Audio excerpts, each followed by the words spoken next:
실제로 매년 미국에서 일어나는 일입니다. 하룻밤 사이 수천 채의 집이 바람에 뜯겨나가고 지붕은 날아가고 창문은 날카로운 파편으로 변합니다.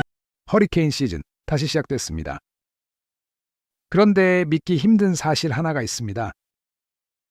이 모든 재난을 겪고도 미국은 아직도 나무로 집을 짓습니다.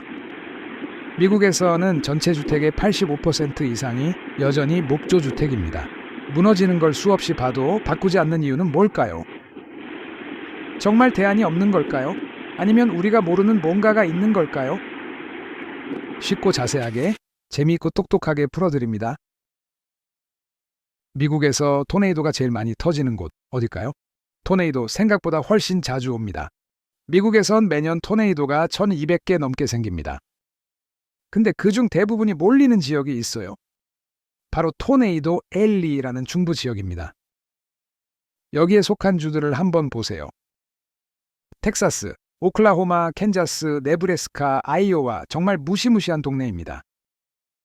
그런데 요즘에는 남동부, 예를 들어 엘라베마, 미시시피, 조지아 같은 지역에서도 토네이도가 자주 발생합니다. 그래서 이 지역은 딕시 앨리라고 부릅니다. 토네이도가 정말 무서운 이유는 모든 걸 집어삼켰다가 다시 토해내는 그 과정에 있습니다. 강한 바람이 불면 지붕부터 날아갑니다. 특히 나무로 된 집은 지붕이 통째로 들려서 뜯겨 나가죠. 문이 열려 있으면 바람이 안으로 파고들고 집 전체가 부풀다가 터집니다. 그 순간부터 빗물, 바람, 파편이 쏟아지고 가구며 전기며 벽지까지 다 망가지죠. 그리고 그 다음이 더 위험한 것은 냉장고처럼 무거운 물건조차 공중에 떠서 날아갑니다. 날아간 물체가 다른 집, 차, 심지어 사람을 덮칠 수도 있어요. 이런 2차 피해로 사망사고가 일어납니다. 실제로 있었던 일입니다. 허리케인을 피해 고등학교 체육관에 대피해 있던 학생들. 그 위로 강풍에 날아온 자동차 한 대가 지붕을 뚫고 떨어졌습니다. 그 사고로 10명이 넘는 학생이 목숨을 잃었습니다. 허리케인 지역에선 집을 튼튼하게 지어야 한다는 걸 모르는 사람은 없습니다. 그런데도 미국인들은 여전히 목조주택에 집착합니다. 왜 그럴까요? 그 답을 찾으려면 미국 서부 개척 시대로 거슬러 올라가야 합니다. 초기 개척자들은 울창한 숲을 헤치고 넓은 땅 위에 집을 지어야 했습니다. 그리고 그들이 가장 쉽게 구할 수 있었던 건 바로 나무였습니다. 오리건, 워싱턴 같은 북서부 지역은 지금까지도 미국 최대의 목재의 생산지입니다. 이 지역에서 잘려나온 나무들은 제재소에서 판재로 가공돼 전국 건설 현장으로 공급됐죠. 당시엔 집을 빨리 많이 지어야 하는 상황이었고 목조 주택은 그런 수요에 딱 맞는 해법이었습니다. 그렇다면 콘크리트는 없었던 걸까요? 여기서 다시 궁금해집니다. 미국은 정말 나무밖에 선택지가 없었던 걸까요? 혹시 콘크리트 기술이 없어서 나무를 썼던 건 아닐까요? 사실은 그렇지 않습니다. 미국은 19세기 후반부터 콘크리트 기술을 갖고 있었습니다. 도로, 다리, 공장, 빌딩 같은 인프라 건설에는 오래전부터 콘크리트가 널리 쓰여 왔습니다. 100년 전에도 이미 벽돌로 집을 짓는 기술이 있었습니다. 지금도 보스턴을 걷다 보면 그 흔적을 직접 볼 수 있죠. 백베이, 브루클라인, 비컨힐 같은 지역엔 당시 지어진 벽돌집들이 아직도 남아 있습니다. 심지어 토머스 에디슨도 이 실험에 뛰어들었습니다. 1900년대 초 그는 콘크리트를 활용해 집 전체를 한 번에 부어 만드는 에디슨 콘크리트 하우스를 실제로 지었습니다. 이 사례에서 알 수 있듯 당시 미국은 이미 충분한 기술력과 산업 기반을 갖추고 있었습니다. 즉, 기술이 없어서 나무집을 지은 것은 아니었습니다. 그럼에도 불구하고 주택만큼은 나무를 선택한 것이죠. 왜 그랬을까요? 그 답을 이해하려면 먼저 하나 짚고 넘어가야 할 게 있습니다.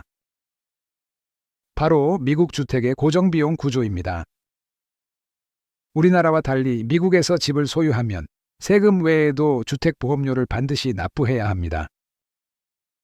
자연재해가 일상인 나라에서 보험 없이 집을 가진다는 건 모든 위험을 스스로 감당한다는 의미니까요. 그런데 과거에는 상황이 달랐습니다. 2000년대 코로나 팬데믹 이전까지만 해도 목조주택은 자재가 싸고 보험료도 저렴해서 가성비가 뛰어난 선택이었죠. 하지만 지금은 다릅니다. 목재 가격은 크게 올랐고 화재, 폭풍, 흰개미 등 각종 재해에 취약하다는 이유로 보험료도 더 비싸졌습니다. 즉, 비용적인 매력마저 예전 같지 않다는 이야기입니다.